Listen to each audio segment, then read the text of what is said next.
How coaches turn players into fleas. Here we go.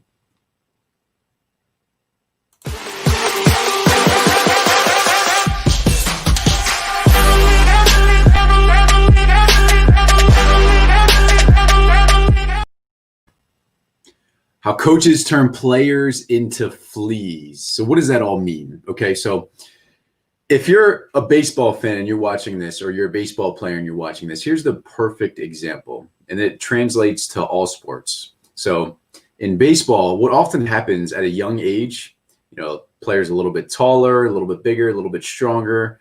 What happens? They get pigeonholed into just a certain amount of positions. So, they get pigeonholed at first base, they get pigeonholed at third base, they get pigeonholed, maybe as a pitcher.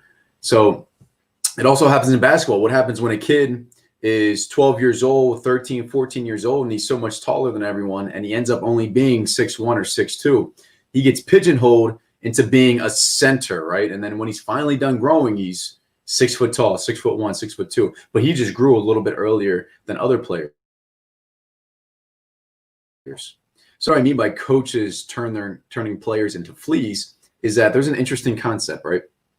So if you have a cup, and your cup is sitting on the table, and you put a flea inside the cup, the flea can easily jump out, right? You put it back in the cup, the flea can easily jump out. You put it back in the cup a third time, the flea can easily jump out. But what happens if you put the flea inside the cup and then put a plate on top of the cup? The flea will try to jump, and it'll hit its head on the plate, drop back down. The flea will jump up, hit its head on the plate, drop back down. The flea will jump up, hit its head on the plate, and drop back down. And it'll continue going through that process. So the same thing happens when you pigeonhole your players into certain positions, or even into certain ways of thinking, certain mindsets, certain strategies.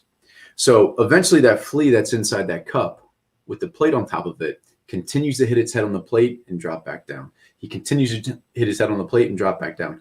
Once you remove the plate, the flea jumps up, and all of a sudden he's limited by where that plate was, and he can't jump outside the cup.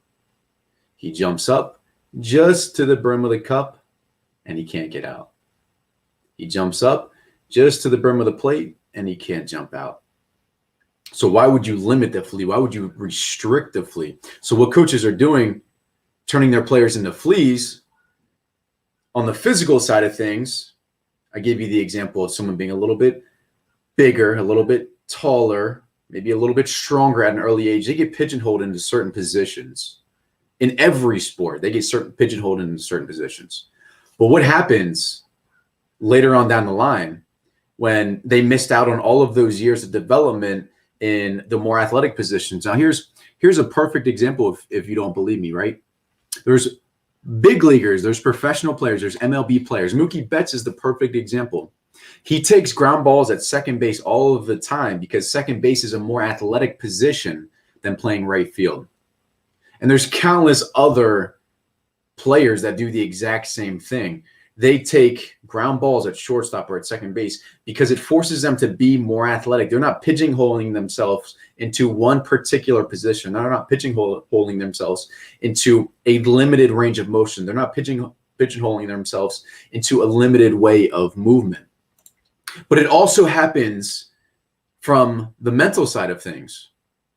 So coaches pigeonhole their players into a certain way of thinking, into a certain mindset, into a certain belief in their own capabilities, into a certain belief, into a certain attitude about their game and their performances.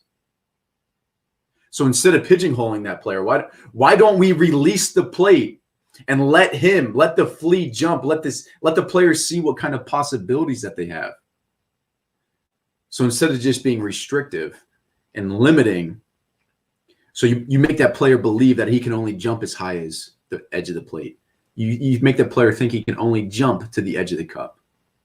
You got to remove the barrier. You got to let them expand and broaden what their capabilities are, what their beliefs are, what their experience is going to be. I hope you're not one that limits them like the flea. If you're a player, understand there's a limitless amount of ways that you can go about your training, that you can go about developing on the mental side of things. There's limitless number of ways that you can develop in all areas. So, I'm not a saint. I'm not preaching that I'm a saint and that I've been a perfect coach in the past and I didn't restrict players and I didn't limit players.